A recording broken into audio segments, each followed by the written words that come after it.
Justin Kinberg. As Reed Richards, Miles Teller. Sue Storm, Kate Mara. As Johnny Storm, Michael B. Jordan. As Ben Grimm, Jamie Bell. And as Victor Von Doom, Toby Kebbell!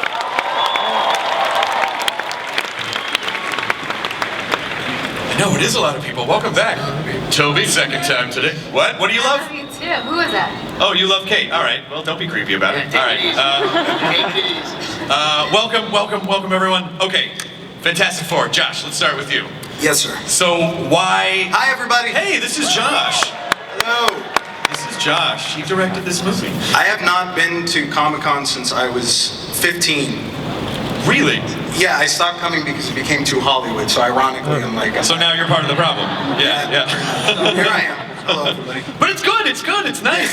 If it hadn't become this, then we wouldn't get, like, you know, huge budget Fantastic Four movies. Absolutely. So why was it important for you, Josh, to take on Fantastic Four? I've always loved the Fantastic Four ever since I was a kid. I honestly, I never collected the comics because, you know, on the weekend with my allowance, I either went to Blockbuster Video or I went to the comic store, and I always went to Blockbuster Video. So,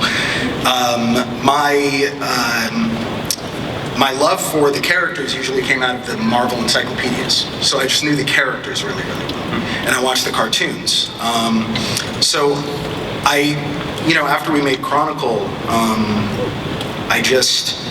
I wanted to tackle the same subject again, but in a more, as a movie and not as a found footage film. And I just thought that the Fantastic Four would be such a great opportunity to, as a new film, to explore a side of those characters that I'd never seen before, which is the more tragic origin that kind of, you can kind of see in the first year of the Stan Lee and Jack Kirby Fantastic Four, where it's more of like a monster tale. It's more of a transformation. Yeah. Simon, what was your experience and involvement? They actually, Emma Watts, who's president at Fox, called me when we were finishing Days of Future Past. And I was in Montreal shooting that movie, and she was like, do you want to come work on Fantastic Four? And I also grew up actually loving the Fan Four comics. But I sort of was a little burned out on superhero movies, and I felt like I needed a break. And she said, just talk to Josh. And so we got on the phone, and Josh pitched me his vision of what the movie would be: a more grounded, dramatic, emotional, character-driven story that, like he's been saying, and we said all through photography, like it was more science than science fiction. And that just, it really hooked me. So I wanted to do it because of the way he wanted to do it. Miles, how do you approach Reed Richards? Well, I think anytime you're playing a real person, and I've done it a few times, but no, I consider Reed Richards very much a real person. That there's so much history to that person, and there's just so much material out there. So you kind of want to cipher through a little bit. Josh was sending me books like Quantum Physics for Dummies. For Dummies, yeah. Yeah, and he was sending me all this material. But yeah, you approach it very honestly, and I just loved the opportunity for it. It was not something. I kind of joked around a couple of years ago saying, I guess I'll do a superhero film at some point, and then Spider-Man came and went, and I thought that was it. But just to be a part of this cast specifically with the Fantastic Four, I just think it's really interesting, the people that we assembled for it, and Josh's vision. It's cool, man. It is a very cool film. It's not just people blowing things up, which is great. You're going to sit in that theater, and I think you're really going to be just drawn into this world and the mood that we're kind of playing with. So. Great. Kate, you are on fire. You could do anything you want. And so what made you go, I'm going to do Fantastic Four. I need to be Sue Storm. Like, I need to make this happen. That's very nice, thank you. Sure. I've always wanted to be in a superhero film, and what I loved about this one specifically was the family aspect of it. I also loved when I met with Josh for the first time, really not having known a lot about the Fantastic Four and the origins of it all. I loved his take on it and the idea of an origins film, really grounded and raw and maybe darker than what people are used to. And so I was attracted to that and being a part of a film that's different than I think what most people have seen. And how did you approach Sue? Can you sort of give it tonally what she's like in the film? Yeah, I mean, I similar to Miles, I relied on the script that Simon wrote and all of the research and everything that Josh brought to the table and all of his ideas as well. Great. Michael, what was your favorite part about working on the film? Oh man, it's like living out a childhood dream, you know, being a big comic book fan, you know, and being able to put on that suit and like, you know, playing such an iconic character, and then getting a chance to work with these guys again. You know, I've worked with Miles before, I've worked with Josh and built that relationship and that chemistry, and it was an amazing experience, man. It was pretty cool. I mean, you know, you're always going to be that guy. Like, people are always going to look up to you. They're always going to. This character is part of you now. And did that enter in when you took the job? Did you realize that that was part of the responsibility? No, 100%. No, definitely. You know, you got to respect the history and the legacy of the Fantastic Four, being Marvel's first family, and we tried to stay true to that as much as we could. You know, we were very thoughtful in the process of making this film. You know, what the fans were thinking, what they wanted to see. You know, the expectations, and also being something new, a modern version of a family, and it's pretty cool. I think you guys are really going to enjoy it. Excellent, thank you, Jamie. Yeah.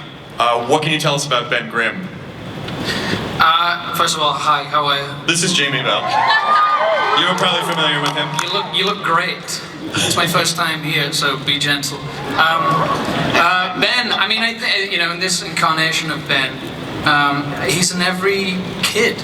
He could be any kid in any town in America. He's a bit of an outsider in his social structure. He has one friend, which happens to be the genius Reed Richards, who constantly gets him into trouble, and he always gets him out of it. And I think he's a bit directionless. I think when we meet him, I think you're at that age when you're kind of finishing high school and you don't know what the rest of your life is going to be, what you're going to do,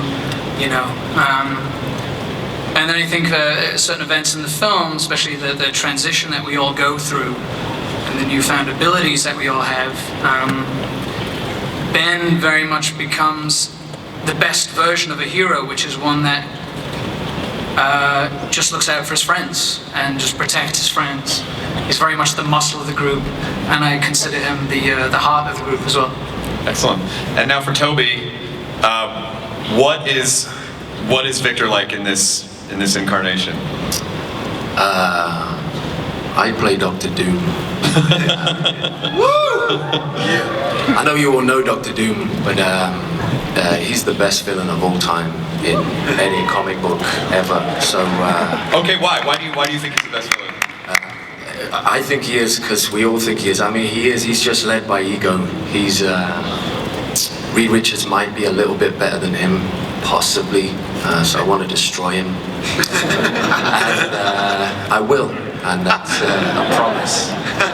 So, I mean, it's just that. It's allowing your ego to run riot and be Doom, What do you think makes a really good villain? Like, what do you think makes people, when you think, well, there's the protagonist and the antagonist, they're supposed to identify with the protagonist, of course, cheer against the antagonist, but we fall in love with villains. So, like, what is it that you think makes a really good villain?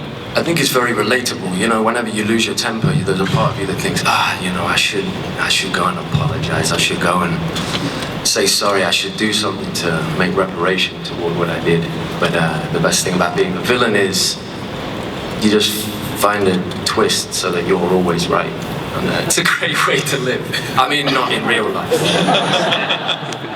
Just as Doctor Doom. Excellent. And so, Josh, Yes. from what I understand, we're going to get to delve a little, the origin story is a little more in depth Yes. than in previous versions. So can you talk about that for a second?